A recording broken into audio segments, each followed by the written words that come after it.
천도제. 마지막 인사. 산사의 새벽은 늘 같은 얼굴로 찾아왔다. 안개가 골짜기를 타고 내려와 법당 마당까지 스며들었고 도연 스님은 그 안개 속에서 목탁을 든 채 가만히 서 있었다.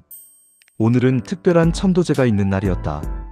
사흘 전 한 여인이 저를 찾아왔다. 이름은 정혜였고 나이는 40을 조금 넘긴 듯 보였다. 그녀의 얼굴에는 오랜 슬픔이 새겨져 있었다. 그녀는 법당 앞에 엎드려 한참을 울다가 도연 스님 앞에 섰다. 스님, 제 아들을 천도해 주십시오. 도연 스님은 그녀의 사연을 들었다. 아들은 23살의 나이에 교통사고로 세상을 떠났다고 했다. 사고 이후 정혜는 매일 밤 아들의 꿈을 꾸었다. 꿈속의 아들은 늘 길을 잃은 표정으로 어딘가를 헤매고 있었다. 어두운 골목, 끝없는 다리, 문이 없는 방. 정혜는 그 꿈이 단순한 그리움의 흔적이 아니라고 느꼈다. 아들의 영혼이 아직 이승과 저승의 경계에서 떠돌고 있는 것 같았다. 사람이 죽으면 마음에 미련이 남아있을 때 그 마음이 영가를 붙잡습니다. 도연 스님이 말했다. 천도제는 그 미련을 풀어주고 영가가 가야 할 길을 밝혀주는 의식입니다. 억지로 보내는 것이 아니라 스스로 갈 수 있도록 길을 열어주는 것이죠. 정혜는 고개를 끄덕였다. 그녀의 눈에는 한 가닥 희망이 비쳤다. 천도제 준비는 사흘이 걸렸다. 법당 안에는 영가를 위한 위패가 모셔졌고 과일과 떡, 향이 정성스럽게 차려졌다. 정혜는 아들의 사진을 들고 와 위패 곁에 놓았다. 사진 속 청년은 환하게 웃고 있었다. 그 웃음이 너무 밝아서 오히려 더 슬프게 느껴졌다. 도연 스님은 정혜에게 한 가지를 당부했다. 오늘 제가 끝나면 아드님을 놓아주셔야 합니다. 마음으로 붙잡고 있으면 영가도 떠나지 못합니다. 어머니의 사랑이 오히려 아드님의 발목을 잡을 수 있습니다. 정혜는 입술을 깨물었다. 그것이 가장 어려운 일이라는 걸 그녀도 알고 있었다. 아들을 보내는 것, 완전히 보내는 것. 그것은 사랑을 멈추는 일이 아니라 사랑의 방식을 바꾸는 일이었다. 법당 마당에 어둠이 내리기 시작했다. 저녁 예불 시간이 다가오고 있었다. 도연 스님은 가사를 정돈하고 법당으로 향했다. 정혜도 그 뒤를 따라 천천히 걸었다. 그녀의 발걸음은 무거웠지만 동시에 어딘가 가벼워지고 있는 듯했다. 마치 오랫동안 짊어지고 있던 짐을 내려놓을 준비를 하는 사람처럼. 법당 문이 열리고 향 연기가 고요히 피어올랐다. 천도제의 첫걸음이 시작되고 있었다. 도연 스님은 법당 한가운데 자리를 잡고 앉았다. 목탁 소리가 산사의 정적을 가르며 울려 퍼지기 시작했다. 그 소리는 단순한 타격음이 아니었다. 마치 닫혀있던 문을 두드리는 소리 같았다. 정혜는 위패 앞에 무릎을 꿇고 손을 모았다. 그녀의 어깨가 미세하게 떨리고 있었다. 나무 아미타불, 나무 아미타불. 연불 소리가 낮게 깔리며 법당을 채웠다. 도연 스님의 목소리는 흔들림이 없었다. 수십 년의 수행이 그 목소리 안에 녹아 있었다. 정혜는 눈을 감고 아들의 얼굴을 떠올렸다. 처음 걸음을 떼던 모습, 학교에 가던 뒷모습, 마지막으로 통화했던 그날의 목소리. 밖에서는 바람이 불었다. 대나무 숲이 서걱이는 소리가 들려왔다. 도연 스님은 그 소리마저도 의식의 일부처럼 받아들였다. 자연도 함께 영가를 보내는 작업에 참여하고 있다고 믿었다. 첫째 날의 제는 그렇게 깊은 밤까지 이어졌다. 정혜는 끝내 눈물을 멈추지 못했지만 그 눈물은 처음과는 다른 결을 가지고 있었다. 절망의 눈물이 아니라 놓아줌의 눈물이었다. 해시태그 제이브- 떠도는 마음. 이튿날 아침 도연 스님은 일찍 일어나 법당을 청소했다. 천도제는 단순히 의식을 치르는 것이 아니라 그 과정 하나하나에 정성을 담는 일이었다. 마루를 닦으며 그는 어제 정혜가 했던 말을 떠올렸다. 스님, 제 아들이 정말 길을 잃었을까요? 그 질문에 도연 스님은 쉽게 답하지 않았다. 영가의 상태를 함부로 단정하는 것은 옳지 않았다. 하지만 그는 오랜 세월 천도제를 지내며 한 가지를 깨달았다. 죽음 이후에 영혼이 헤매는 것은 어쩌면 살아있는 사람들의 마음이 만들어낸 거울일지도 모른다는 것이었다. 정혜의 끝없는 그리움과 죄책감이 아들의 영혼을 자유롭게 놓아주지 못하게 하는 것일 수도 있었다. 둘째 날에 쟤는 좀 더 깊은 의식으로 들어갔다. 시식의 절차가 진행되었다. 영가에게 음식을 베풀고 그 영가가 받아들일 수 있도록 진언을 외우는 과정이었다. 도연 스님은 정혜에게 직접 음식을 올리도록 했다. 아드님이 좋아하던 음식이 있습니까? 정혜는 잠시 생각하다가 답했다. 된장찌개를 좋아했어요. 제가 끓여준 된장찌개를요. 다음 날 작은 그릇에 된장찌개가 올라왔다. 그것은 사찰 음식의 격식을 벗어난 일이었지만 도연 스님은 그것을 허락했다. 천도제의 본질은 형식이 아니라 마음이었다. 영가가 받아들일 수 있는 마음의 길을 열어주는 것이 더 중요했다. 정혜는 된장찌개의 그릇을 위패 앞에 놓으며 작은 목소리로 말했다. 엄마가 끓인 거야. 따뜻할 때 먹어. 그 순간 법당 안의 공기가 묘하게 흔들리는 것을 도연 스님은 느꼈다. 단지 바람 때문이었는지 혹은 다른 무언가 때문이었는지 그는 알 수 없었다. 하지만 그는 그 흔들림을 굳이 설명하지 않았다. 설명할 수 없는 것을 설명하려 드는 것 자체가 욕심이라는 것을 알고 있었기 때문이다. 제가 진행되는 동안 도연 스님은 영가에게 들려주는 법문을 시작했다. 그 내용은 단순했다. 삶과 죽음이 둘이 아니며 육신은 옷을 갈아입듯 변화하는 것이고 진짜 자신은 태어남도 죽음도 없다는 가르침이었다. 이복의 젊은이, 그대는 길을 잃은 것이 아니라 아직 옷을 벗는 법을 배우지 못한 것뿐이다. 어머니를 사랑하는 마음은 그대로 두어도 좋다. 하지만 그 사랑 때문에 이승에 묶여있을 필요는 없다. 사랑은 거리와 무관하게 이어지는 것이니 그대가 가야 할 곳으로 가도 그 사랑은 사라지지 않는다. 정혜는 그 법문을 들으며 흐느꼈다. 그녀는 처음으로 아들을 보내는 것이 사랑을 버리는 것이 아니라는 사실을 받아들이기 시작했다. 오후가 되자 비가 내리기 시작했다. 가을비답게 차갑고 조용한 비였다. 도연 스님은 그 비를 보며 생각했다. 비는 하늘에서 내려와 땅을 적시고 다시 증발하여 하늘로 돌아간다. 그것은 끝이 아니라 순환이었다. 죽음도 그와 같았다. 저녁 예불이 끝난 후 정혜는 도연 스님에게 조심스럽게 물었다. 스님, 제 아들이 지금 어디에 있을까요? 도연 스님은 빗소리를 잠시 듣다가 답했다. 지금은 중간계, 어느 곳도 아닌 곳에 머물고 있을 가능성이 높습니다. 하지만 우리가 정성을 다해 이제를 지내면 그 마음이 점점 가벼워져서 좋은 곳으로 나아갈 수 있는 힘을 얻게 됩니다. 마치 무거운 짐을 하나씩 내려놓는 것과 같습니다. 정혜는 고개를 끄덕였다. 비는 밤이 깊도록 그치지 않았다. 해시태그의 시태그 제3부- 죄책감의 무게. 셋째 날, 정혜는 평소와 다른 모습을 보였다. 눈빛이 흔들렸고 손은 끊임없이 옷자락을 만지작거렸다. 도연 스님은 그녀에게서 말하지 못한 무언가가 있다는 것을 직감했다. 아침 공양 후 정혜는 결국 입을 열었다. 스님, 사실은 사고가 나던 날 아들과 다퉜어요. 별것 아닌 일로요.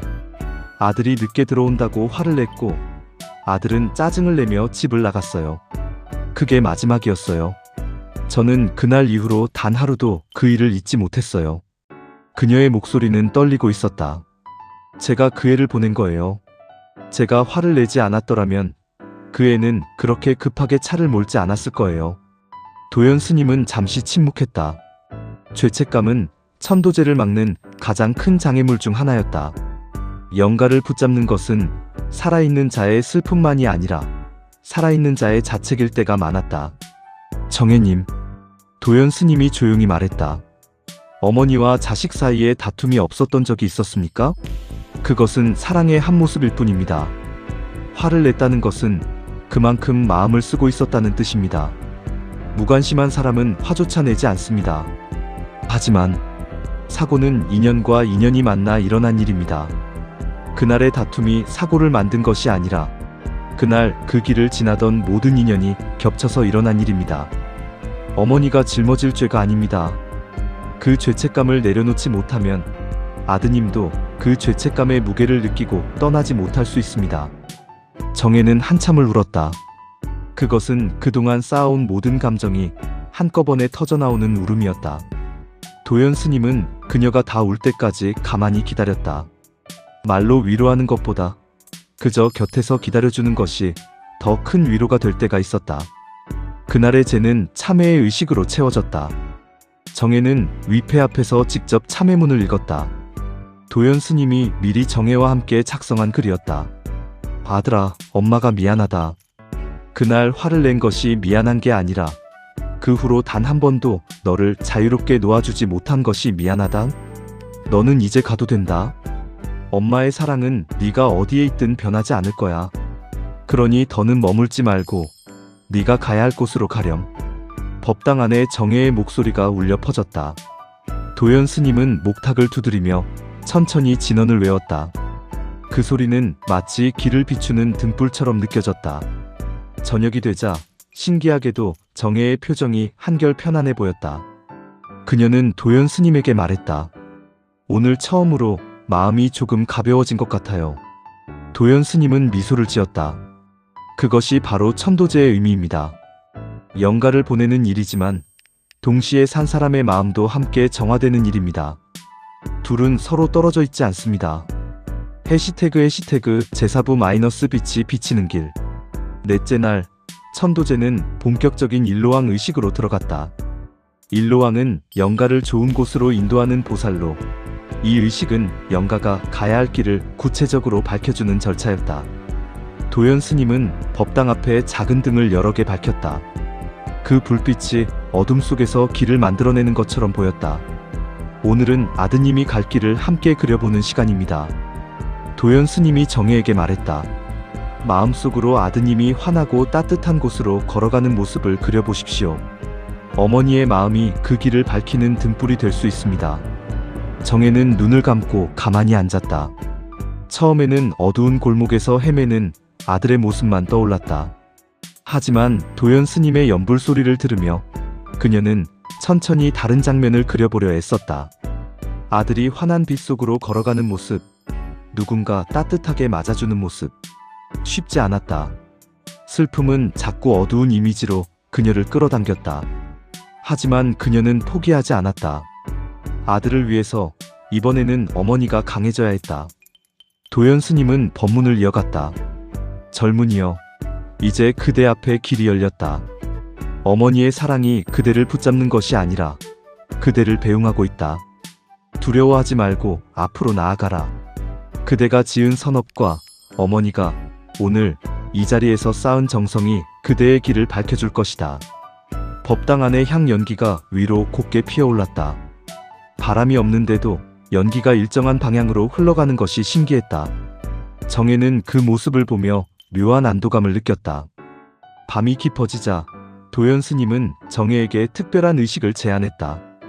오늘 밤 작은 종이배에 편지를 적어 강에 띄워보내려 합니다. 옛 풍습이지만 마음을 정리하는 데 도움이 될 것입니다. 정혜는 작은 종이배 위에 편지를 적었다.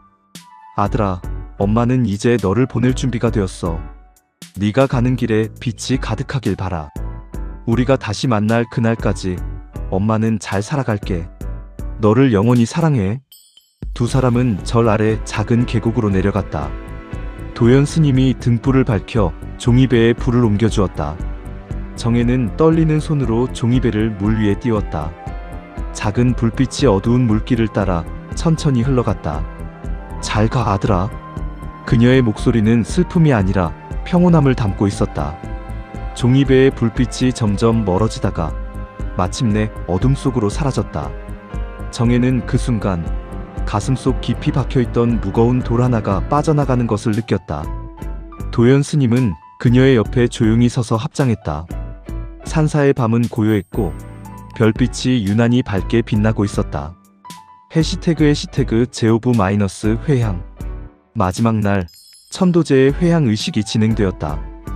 회향이란 모든 공덕을 영가뿐 아니라 모든 생명에게 돌려보내는 의식이었다.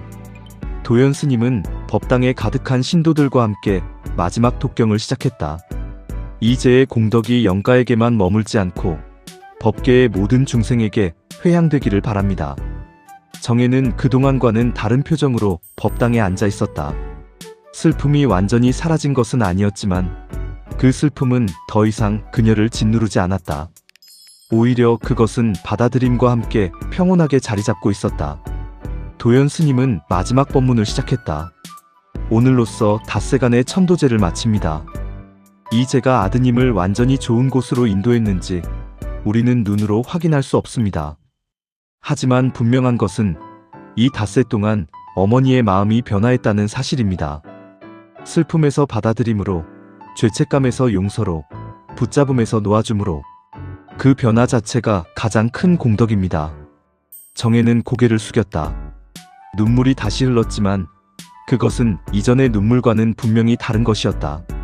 천도제는 죽은 자만을 위한 것이 아닙니다. 도연 스님이 이어 말했다. 산자가 죽음을 받아들이고 그 죽음 속에서도 삶을 이어갈 힘을 찾는 과정이기도 합니다. 정혜님은 이제 아드님을 마음속에 영원히 모시고 동시에 그를 자유롭게 보내드릴 수 있게 되었습니다. 법당 밖으로 나온 정혜는 산사의 풍경을 천천히 둘러보았다.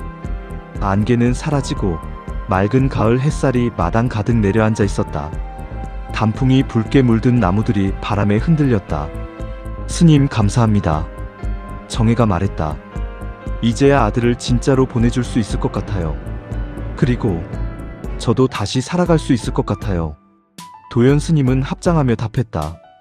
아드님은 어머니의 마음속에서 영원히 살아있을 것입니다. 다만 이제는 슬픔이 아니라 사랑으로 기억되겠지요. 그것이 천도제가 진짜로 이루는 일입니다. 죽은 자를 보내는 동시에 산자에게 다시 살아갈 힘을 주는 것 말입니다. 정혜는 마지막으로 법당을 향해 깊이 절을 올렸다. 그리고 아들의 위패를 향해 작은 목소리로 인사했다. 잘 가, 내 아들. 엄마는 이제 괜찮아? 산을 내려가는 그녀의 발걸음은 처음 절에 올라올 때와는 완전히 달랐다. 무겁게 끌리던 걸음이 이제는 가벼웠다. 가을바람이 그녀의 머리카락을 스치고 지나갔다. 그것은 마치 누군가의 다정한 손길 같았다. 도연 스님은 그녀가 산길을 따라 멀어지는 모습을 한참 동안 바라보았다. 그리고 법당으로 돌아와 다시 향을 피웠다. 또 다른 누군가가 또 다른 슬픔을 안고 이 절을 찾아올 것이다. 그때마다 그는 같은 마음으로 그들을 맞이할 것이었다. 산자와 죽은 자, 그 사이의 길을 잇는 것이 그의 길이었다. 향 연기가 고요히 피어올라 법당 천장으로 사라졌다. 그것은 끝이 아니라 또 다른 시작이었다. 끝.